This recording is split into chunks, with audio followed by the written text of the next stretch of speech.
Hello everybody, I'm Trevor Bales with the Bales Hay Farm and Ranch Show. Before we get into it today, hit the thumbs up, leave a comment. You guys have been awesome. So many comments lately. I love it. I try to get back to you. I do my best. Great comments. Thank you. And before we get too far into it, I want to thank Forney for setting us up with so much cool gear. They love farmers, they love agriculture, and that's why I like them. And for Fluidall with the awesome shop stuff that they've given us. I think everybody needs that oil draining pan. That thing is awesome. The sweet gun that tells you how much oil you're putting in a tractor, a motor. I love their stuff. So thank you guys. Want to get that out of the way because they've been great to me.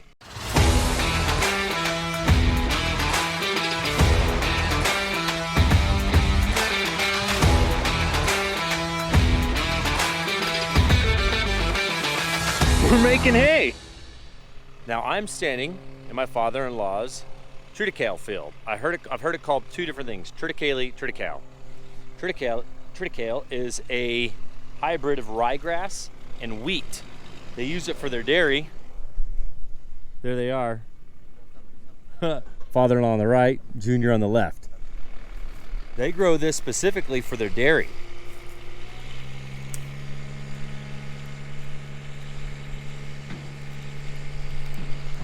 It makes great. It's great for milk cows. The first cutting goes straight to the milk cow, and then the second and third cutting, we either big bale or we small bale.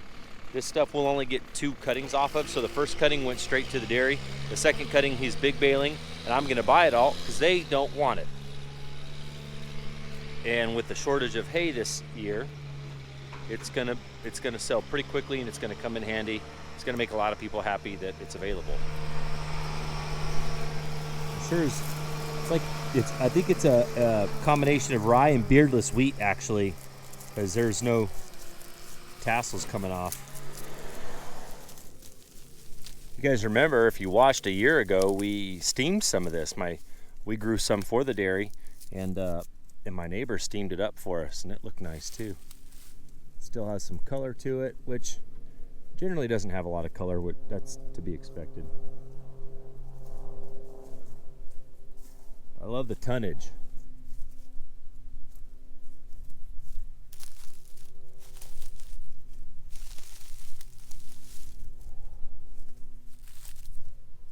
This stuff's probably gonna make 5 to 6 tons per acre, which is awesome. And we're gonna get all this hauled out later today. Dang it, I was trying to be super cool just now and fly my drone right between the tractor and the baler, slammed into the back of the tractor, and broke the gimbal that holds the camera. The drone's fine, the camera's fine, the gimbal's jacked up. So I won't be filming us loading any of this with a drone. It'll all be regular camera, which is okay. I can explain stuff, which is great and all, but dang it, I've only had that thing 2 weeks. Oh, I don't even know how to fix it. I got to call Slavin now, and he's going to get mad at me because I didn't consult him when I purchased it. It was kind of a helping a friend out type of deal, whatever. Anyways, triticale's looking good. Awesome. I wonder if he knows what this stuff tests. Balers are over there. We'll drive over and take a look at them. If they, Junior said it's getting a little green over there. They might stop here in a minute. We'll see if we can make it on time. This stuff got so big they didn't even rake it together. They're just baling the swath paths. Heck yeah, we're gonna get alongside this big baler.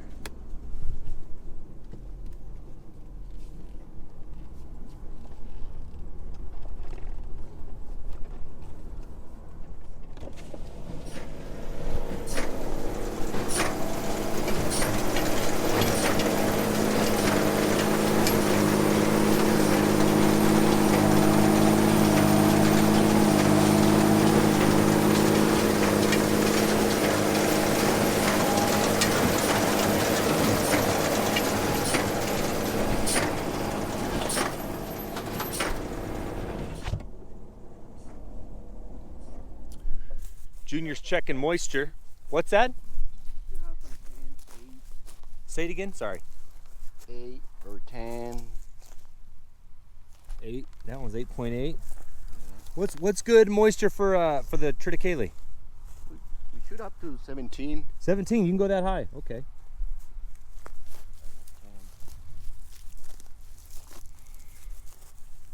Do you know what protein this makes on the first cutting? The dairy didn't. They don't tell you. They don't tell me either. I don't ask. Looks good though. Yeah, that's good. Oh, this would be hard to bale with the small baler, but we could do it. The problem is with the small baler, the swather when it cuts, this pass is too wide. If we rake these 2 rows together, it would be too much. So we'd have to still come through the rake and make this a little more narrow, but we could do it.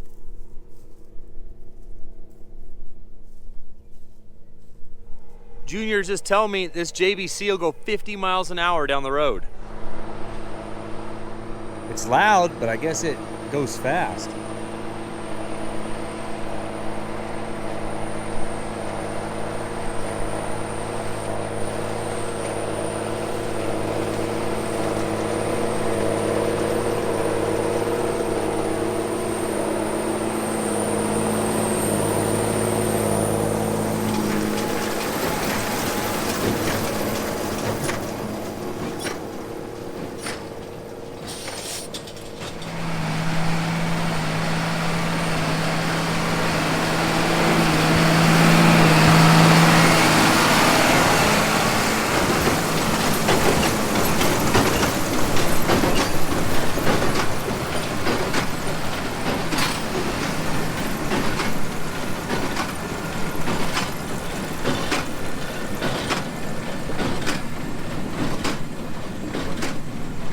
If you don't know what that is, that's an accumulator, so he can carry 3 bales at a time. They're not doing that. Oh, he is doing that. Oh, no he's not.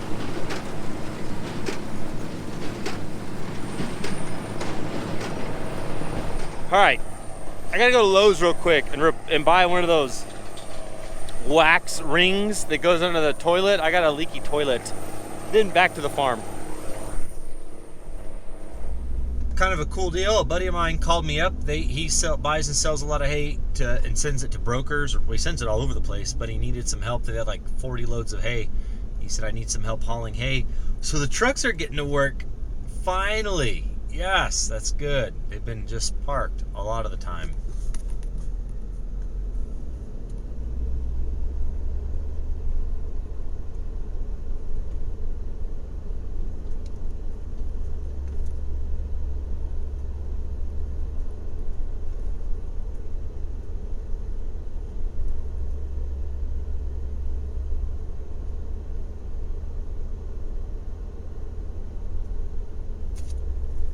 A lot of trucks to load with only one squeeze, but that squeeze will have a lot of downtime once they get on the road. They've got a 70-mile one-way trip. It's 70 miles one way, right? 77. 77 one way, yeah.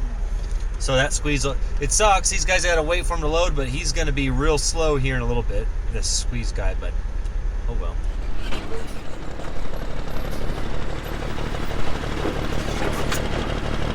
Well, it's going out there to park.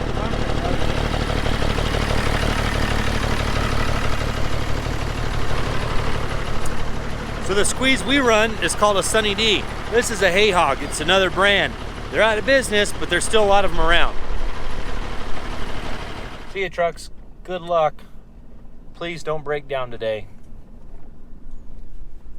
If you own trucks, that's your prayer every morning. Please don't break down. I just dropped Manuel off in a field that this happens, starting to happen more often. This property's been sold, but they want to keep it in ag status. And the alfalfa stand was pathetic for the last couple of years. Well, it's been sold. It's been sold for 3 or 4 years. And they don't want to go back into alfalfa because they don't want to spend the money on it. And they keep saying, well, it could be turned into houses at any minute. So we said, well, we're not going to farm it anymore. It's the gophers are terrible. There is no alfalfa left. Like, it's junk. So we dished it up and we planted Sudan in it. We're planting it right now. So Manuel just lasered the 2 roughest borders. Where we've got the Great Plains, 20-foot Great Plains out here planting some Sudan grass right now.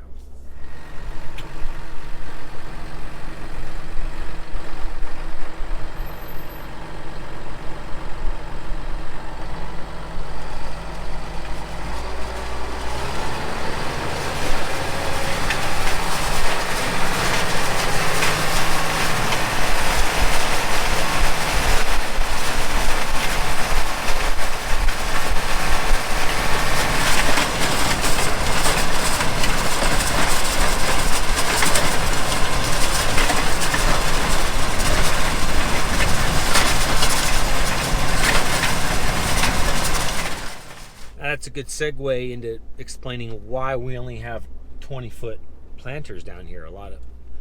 Every now and then someone will ask. We don't plant a lot, so you don't think about it. But with these borders, if we've got a big 50, 60, 70, 80-foot planter, and if your borders aren't set up to match those, because every field is different. If you've got an 80-foot planter, if I have a 50-foot planter, I could end up with a small strip next to a border that's only 5 to 10 foot wide, and so then I'm just overlapping 40 foot, 30 foot, 20 foot, whatever. Well, 20 foot is the biggest we can go. The most I'm ever overlapping is 19 feet, technically, which if there was only a foot left, I don't know. We might get all the seed out of that planter and just throw in the one side of it. I don't know, but that's why big planters are not popular around here. We have to turn way too much, and we have borders that can you can end up with a lot of overlap if your borders aren't all set up to the width of your planter, which we make all of our borders set up to the width of our swather, because we don't want an odd number of swath paths. So every time that rake goes up and down that field, it is always putting two together and never one.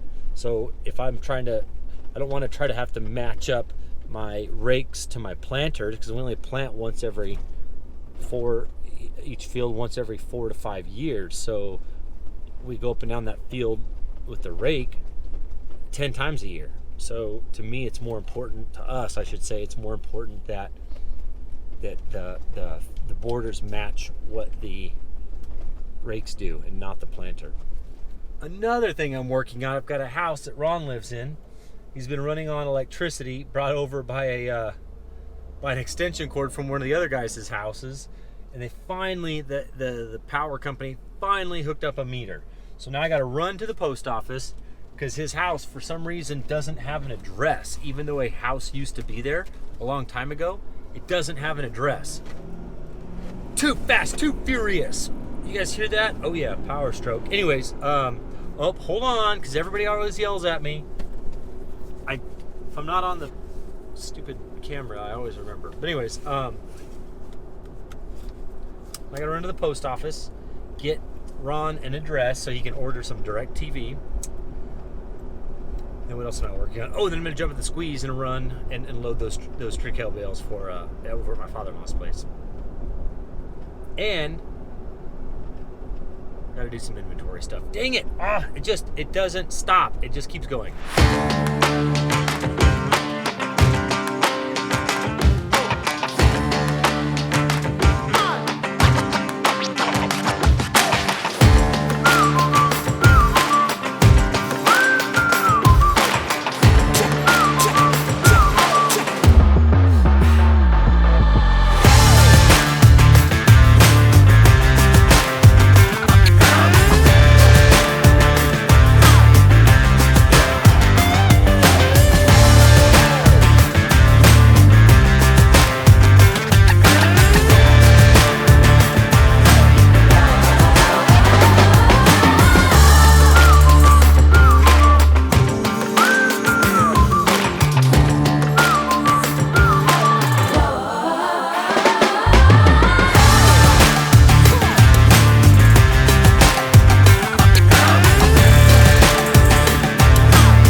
Thanks for watching the show. Hope you guys enjoyed it.